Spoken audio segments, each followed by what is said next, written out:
So it's been a really busy week this week, and I must admit I haven't done as much cooking as I would have liked, so I'm sorry there haven't been as many posts going up, but be prepared for it this weekend because we have a birthday. So the first thing I'm going to say is that man cannot live by bread alone, and I like to think that we're healthy, but we're still going to have cake. It's a birthday.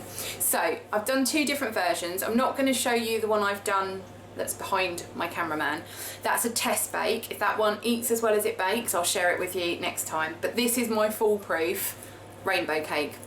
It is the safest recipe you can hope for. The thing I like about rainbow cakes is you get a lot of a look for very little effort. It's a vanilla sponge that you colour and bake in 4 sections. It's that simple. So in this bowl already weighed out, I've got 225 grams of stork. I'm sure there are other margarines that are available, but I don't know what they're called. And there'll be the purists out there that say that that should be butter. Stork never fails. Butter, no matter how much I whip it sometimes, is not as light as I would like it. So I use it. But I follow exactly the same process as you would if you were doing it with butter. So I've got the same amount of caster sugar in here, 225 grams. And I'm going to put it under the mixer. And I'm going to whip that gently to start with until the butter and sugar combine. And then I'm going to turn it up and I'm going to beat that for about 3 or 4 minutes just to really combine it, add lots of air to it. It won't go as pale, so you'll notice a colour change when you use butter. It goes from a dark yellow to a light. So margarine doesn't do that, but you still need to follow this step first. So while that's doing, I've got the rest of the ingredients here. So we've got 4 eggs that I've already broken into a bowl.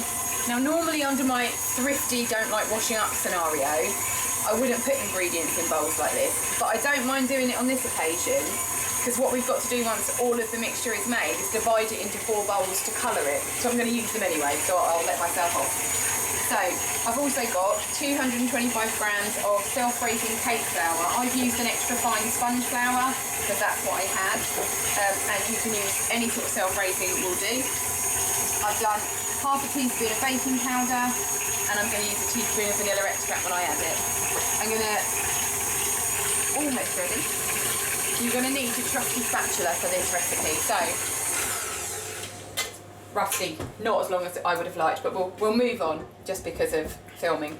So the margarine had already been at room temperature for about half an hour, so it will combine quicker anyway, but you do need to scrape down your sides with a mixer.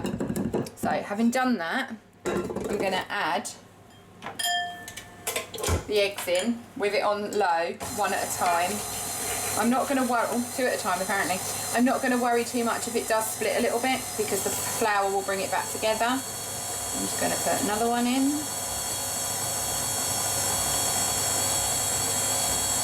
And then there goes the last one. Just going to let that all combine together. Like so. And then I'm going to get myself my trusty sieve, and I'm going to sieve my flour and my baking powder into my mixing bowl. So I'm just going to, I don't want any droppage while I remove the bowl. Again, don't want to have to do any washing up. Well, some washing up, but not too much. So just remove the bowl, put my sieve over the top, and add in my flour. With some of the extra fine flours, it does say that you don't need to sieve them. You got to bear in mind I was taught to cook by my nan, so we always had to sieve everything. So I still do the things that I always did because it's not failed me yet, so I'll just keep doing it. So that's it, I've just sieved my flour in. So as is always the case, you get a little bit of a drop there from my mixer, but I'll just wipe that out of the way with some tissue. And then because I've used margarine, I don't need to fold like you would with butter. I can actually put it back in the mixer and let the mixer do the work. And I'm just going to bring that mixture together.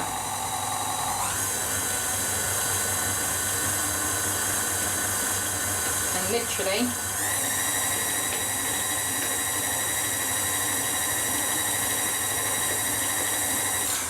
there you have it. It's that simple. So that is, once I've added in my vanilla extract, which I'm just going to add in now and give one more mix to combine it. That is a basic vanilla cake. So what I'm now going to do, I know how much my bowl weighs because I weighed it before I started, but I'm going to weigh how much mixture is in here and divide it by 4 so that I've got even amounts for each. And then when you come back, I'll show you how to divide those mixtures and colour them. So, coming back to me, and what I've done is I have divided my mixture. So if you follow the ingredient amounts that I've used, I'll give you a heads up at this point. It's 218 grams per bowl for your coloured sections, because you'll get 860 grams of ingredients as a whole. Just saves you measuring it all out. So I've divided it and I've done my pink, my blue and my yellow. You may ask, Sarah, why did you colour it yellow when the batter is yellow? Which is a good question. So rainbow cakes, you need really vivid colours because obviously when they bake the colours do vary slightly, do change.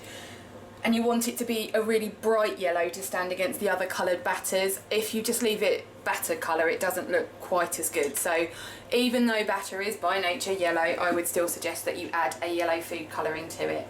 So I've used Sugar Flare colourings. I like the Wilton ones as well, they're also very good. Use whichever ones you prefer, but you want to use a gel colour. I've also tried doing this with cocktail sticks and other things, and I find the best thing to get your food colouring out with is the end of a teaspoon. So you want to put, I don't even know what you would call that. I'm going to call it a splodge because I really don't know exact measurements, and I'm literally just wiping it off on the blade because the blade will pull it into the mix. And we're just going to turn that on.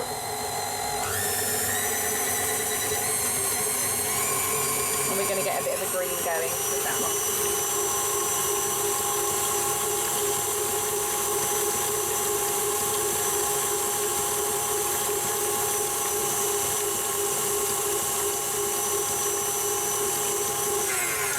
Now the colour that I've got in the green is a sage green, or spruce green as they call it, so it's quite a light green. So I'm going to actually just pump that up a little bit more. Just add a wee bit more into the mix, fling that around a bit and let that mix in. You can use any combination of colours that you want. I've just used what I had in the cupboard.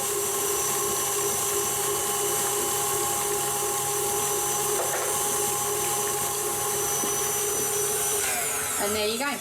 So, it is quite a light green. I like the fact that it's a pastel green. If you want to go neon green, you can do it. I've gone with what I had in my box that had come in the last time I ordered food colourings when I needed a brown, don't ask. So, what you now need to do is put each batter into a trusty cake pan. So I've got the rainbow cake pans because I got them because I seem to do a lot of these when the kids were younger. But you can just use any cake tin of any size. You can do it however you want. Just remember that you need to make sure they're all fairly even, and that's it. If you've only got 2, no worries. Put a bit of cling over the batter, cook one, come back and do another. As it is, I've got 4 of them, but I think, and I'll wait and see what it looks like when I've cooked the first one, because I want quite a tall rainbow cake, I think I'm going to add some other colours. So I think I'm going to do a purple layer, and I might also do a red layer as well as a pink. So I might make a small batch again and rebake with another couple of colours, just to make sure I've got some real height to my cake and lots of lovely colours when you cut into it. So the only other thing I'm going to tell you now as a heads up is that this cake is a gift for somebody. We're not going to eat both the cakes that I've cooked for this birthday, or else that really will be the end of our healthy eating week. So we're going to give this one away. So I'm not going to be able to show you what it looks like when it's cut, but I will ask the person who receives it to do that for us so that we can see it at a later date.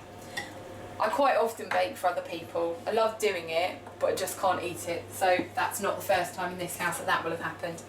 So that was how I did the blue. I'm going to clean my offset spatula because obviously I don't want to mix my colours. You want to make sure that it's always clean. And then that's what I'm going to do for the rest of those cake mixes. And if you come back, I'll show you them when they're cooked. All I'm going to do is put them in an oven on 160 to 170 because my oven is it gets going quite well. And they'll be in for about 20 minutes because they're quite small, but keep an eye on them. And I'll show you what they look like as they come out. So I've baked all the cakes and they have rested overnight. I've wrapped them in baking parchment and foil to keep them fresh. And now we're gonna build our rainbow cake. So I did decide that we needed a few more layers. There are a lot of layers now, but it looks great. So what I've got in here, because it's extremely noisy, obviously, to make butter icing, I've got 350 grams, because I'm doing a lot, of butter, and I have had it at room temperature all night, but I've still put it in here and whipped it, really whipped it, for about 8 minutes to get it to a really light pale stage, and then I've added a tablespoon, because we're doing so much, of extract. And then what I've got here is 500 grams, but I might use a little bit more. I'll see what my consistency is like when I've done it, of pre-sieved icing sugar. I've sieved it because I just find, even by using a mixer, you just get little bits that you don't get a nice consistency with your butter icing. So it's a very straightforward, if slightly messy, hence pinny, process. I always end up with icing sugar across my work surface, no matter how careful I am. So just be prepared for the fact that you're going to end up wearing some of this. It also, because it's an air ice, like it's a fine icing sugar, I just find it I feel like I'm covered in it no matter how careful I am. But all I'm going to do is just literally deposit as carefully as possible and put the mixer on slow and just deposit the spoonfuls of icing sugar in with my butter. It'll go all crumbly to start, and then the butter and the icing sugar will incorporate. I always use salted butter, even though every single recipe on the face of the planet I've ever seen says she's unsalted. Because it's quite, by nature, it is going to be really sweet. It's sugar and butter. I just find that the salt cuts through it a little bit. I sometimes add in whole milk as well if I feel like it just needs a little bit of extra lubrication, but you can decide on that once you've got your consistency there. So I'm just going to add it all in. And then we're going to build each cake layer by layer. I'm not going to colour all of the buttercream. I'm going to leave most of it natural because you want the different colours with the yellowy, whitey coloured icing in the middle. It looks really nice. But I am going to just do some piping on the top in different colours to show that it's a rainbow cake. And some sprinkles, obviously, because you can't have a rainbow cake without sprinkles. So when you come back, this will all be incorporated and I will show you how to build your rainbow cake.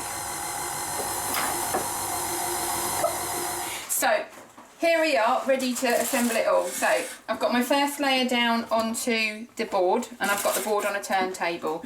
Because it's a very tall cake, I'm just going to point out that you really don't want to put too much buttercream between each layer. So without being completely stingy about it, get it as thin as you can. And you're going to get crumbs, hence the reason I've got two spatulas. The offset spatula is obviously easier to use when you're doing kind of a bit more dexterous work, but it also means you're not putting the crumb one back into the bowl because you don't want crumbs all over your buttercream. So just as thin as you can. Like I say, it's not a case of being stingy, it's more the fact that you're going to do so many layers that it's going to be very sickly if you make these bits too thick. And also just try and get it as flat as you can. Now I've levelled these cakes. Unfortunately I couldn't find my cake leveller, so I've done it by sight. You don't have to be exact, but you want to get them as flat as you can. Obviously you're not playing with a lot of cake, so don't go mad. So this is my next layer. I think actually, having looked at it again, I'm just going to trim one more little bit off there, as I can see that that's actually a lip. I'm using a really, really sharp carving knife, so I'm going to attempt not to cut my hand off. So I'm keeping well away from it. I have cut myself on this knife before. But you want to make sure it's as level as you can get it. A cake leveller would be your best option if you want to get it really level, but because these are quite thin, it's always going to be a little bit different. And then next lot of buttercream. Use my spatula. And just pop that on. And that's what we're going to keep doing. So come back to me when I've built it all the way up and I'll show you how to do the outside icing for the last bit. So I'm on the final bit of doing the initial icing. So I thought I'd show you the cake built. Yes, it's big, people. I really hope the person who I'm gifting this to likes cake, or else they're going to be in big trouble. I did go the full 8 layers. I kind of was a bit of a go big or go home moment. So I wanted to kind of show you the last phase. So you can see each layer's been built, and it's as even as I could get it without my cake leveller, and I'm pretty happy with that.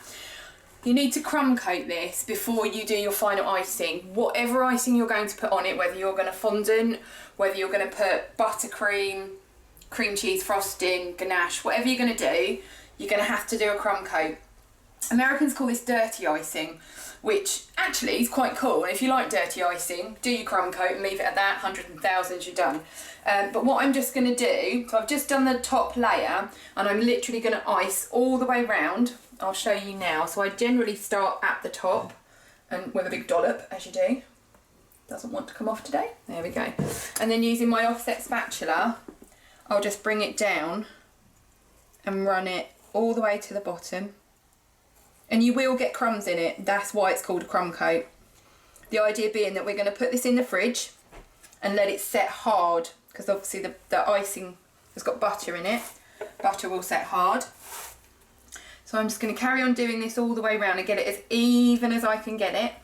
So in some places the crumb coat will be thinner than others. And just keep working your icing all the way down and all the way along. And then it goes in the fridge for at least an hour. I will probably leave this a couple of hours because of its size. It will need it.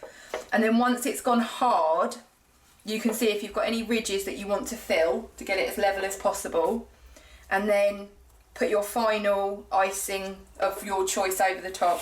So I'm just going to carry on working this round and down, and I'll get it chilled, and then we'll show you the last stage, which is the final. I'm going to use buttercream. I really like it. I'm not a fondant fan. I've seen so many people where, I don't know if you guys have ever thought about this, but I spend hours levelling my cake to get, when you put your fondant on, if there's a bump in it, you can see it straight through it. So, you know, you work it really carefully, and obviously fondant can be sticky. If you overwork it, it falls off, makes cracks. The crying that's gone on over this sort of stuff over the years. And I make these beautiful cakes, and I take them, and people love them, but they all pick the fondant off and don't eat that bit, and then eat the buttercream and the cake underneath. And if you ask yourself honestly, I bet loads of you do it too. So just don't use it. It's just loads of sugar for no reason, and actually most people do pick it off. I know it's a beautiful look. If you want beautiful, silky, smooth cakes, that is what you're going to have to use. I don't like it. I'm not going to do it. I hope this lady doesn't like fondant. So yeah, come back to me when you're finished.